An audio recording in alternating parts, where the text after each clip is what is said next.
Radical acceptance is a term that I first came across when I was getting trained, and indeed when I was working within dialectical behavioural therapy, DBT, and it's extremely useful for people who have OCD and intrusive thoughts.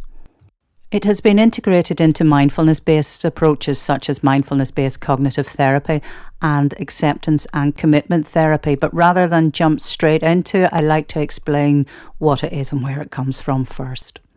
In my experience, I find that people who attend a psychologist who can offer them cognitive behavioural therapy, but also who is trained and can offer them mindfulness-based approaches, tend to do the best. That's why I'm offering you all these different models of therapy in case you're getting slightly overwhelmed at the moment.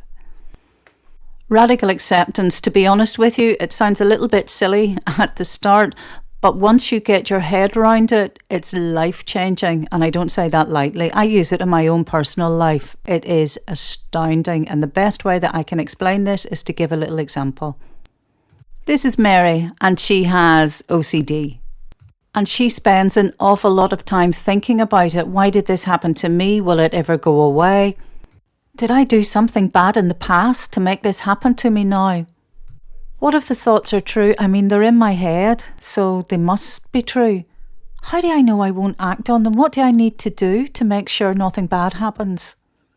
So in addition to contending with OCD and or intrusive thoughts, she's got all this going on as well, and it just makes things worse for her. It compounds it more in her brain.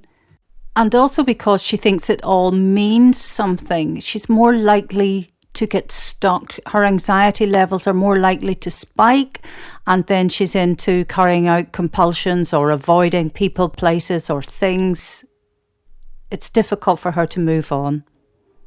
This is Susan, and she also has OCD, but the difference is she knows what's going on. She knows the thoughts don't mean anything at all, but that she's come to accept that on occasion she has some difficult thoughts or feelings or urges.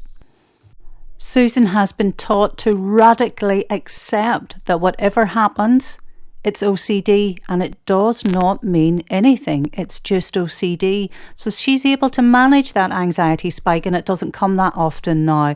So her behaviour doesn't change. She doesn't carry out compulsions. She's not fearful, and she no longer feels the need to do something to stop something bad from happening, as she radically accepts she has OCD, and whatever's going on for her is just a symptom of the OCD, and there's nothing more to be done. She draws a line underneath it. Mary has no choice. When something unpleasant is happening to her, she reacts to it in a habitual way. She reacts as if it's true. And she might wash, she might check, she could be questioning her relationship, carrying out something to check on her sexuality. It doesn't matter, she reacts. She gets stuck in this vicious circle where there's no change. She keeps repeating the things over and over again. Whereas Susan responds. She's able to stand back from it, realise, radically accept, this is just my OCD, and choose. Shall I do a compulsion? No, it doesn't help.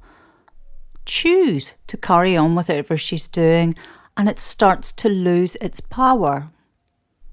Now, please don't ignore what I'm saying thinking it sounds too simplistic. I am trained in all reputable models of therapy, and I have worked in every single mental health condition, and radical acceptance is one of my favourite concepts. It really does work. To get started with radical acceptance, I think the easiest way is to write a script. And don't worry, I have you covered. Beneath this video in the text, I have started on how to write your own script, and you just fill in the blanks basically. But it goes something like this. I am aware that I have OCD and or intrusive thoughts, and my brain can give me some quite uncomfortable thoughts and images and urges. And when this happens, I will feel the desire to act on them. I might carry out a compulsion.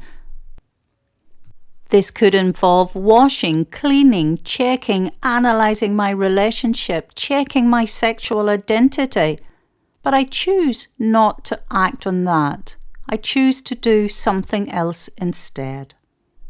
And the more practice you have with radical acceptance, the choice might be just carrying on with whatever you're doing. But in the beginning, the choice could well be to do a formal mindfulness practice, and they're further on down in the course. But I'll put the link to it beneath this video in the text, and you can jump straight to it when you need it. So pop down to the text below where I show you how to create your own radical acceptance script and carry this with you. There's no point leaving it at home, because OCD and intrusive thoughts will not only occur when you're at home and have your acceptance script with you.